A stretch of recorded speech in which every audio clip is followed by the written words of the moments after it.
Je souhaite bonne heureuse année à Monsieur le Président de la République.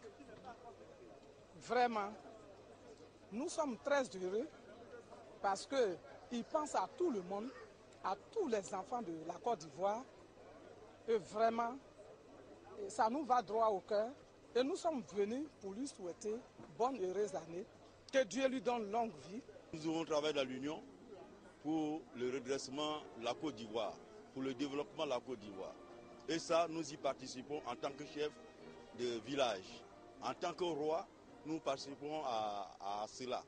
Et nous allons le soutenir, nous allons l'aider pour que la Côte d'Ivoire parte de l'avant et qu'il n'y ait plus ce qui s'est passé autrefois et que nous soyons ensemble. Alors c'est cette année de 2013, je pense que c'est une année de gloire. Vous voyez, le diable, quand il voit quelque chose qui va se passer, il perturbe, il trouble. Pour ceux qui sont profanes, qui ne savent pas lire le langage de Dieu, ils s'affolent. Vous voyez, non, ils s'affolent. Mais il est vaincu. Il est vaincu vraiment parce que ce pays connaîtra une gloire. Alors c'est pourquoi je parle des vœux les meilleurs. D'abord au chef d'État, au membre du gouvernement, à toute la Côte d'Ivoire entière. Pour l'année 2013, nous attendons faire mieux que en 2012.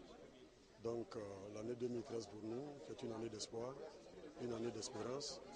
Et nous souhaitons pour notre pays la paix, la réconciliation pour permettre aux acteurs économiques que nous sommes de faire notre travail.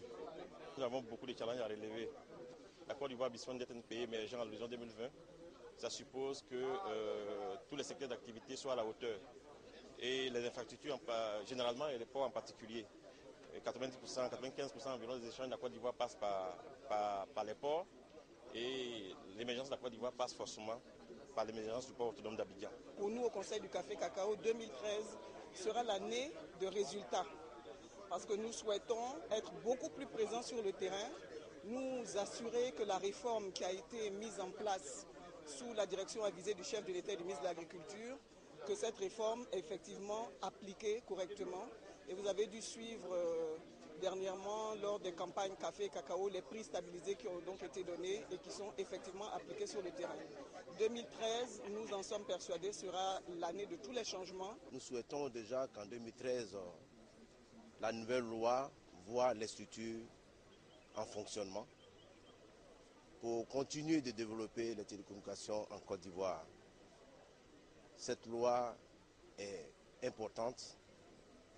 Plusieurs pans ont déjà été mis en œuvre, mais il faut arriver vers la phase définitive, de sorte que vous sentez que la vie n'est plus chère par le téléphone, parce que nous avons souvent dit que le téléphone coûte cher, mais nous y veillons à la TCI pour que les coûts baissent. Le vœu que nous formons, c'est que tous les Ivoiriens se mettent ensemble, que la Côte d'Ivoire retrouve rapidement la paix pour que le président puisse travailler pour la Côte d'Ivoire. Il y a des chantiers qui sont ouverts, que le président puisse créer des emplois pour tous les Ivoiriens, pour que chacun, au niveau où il se trouve, puisse bénéficier des richesses de ce pays. Je voudrais, au nom de toute la communauté universitaire de mon université, exprimer notre profonde gratitude et notre respect au président de la République pour avoir consenti à d'énormes sacrifices pour reconstruire nos universités et lui donner toute l'assurance quant à notre engagement à faire de notre université une université performante, une université innovante qui soit compétitive au plan international.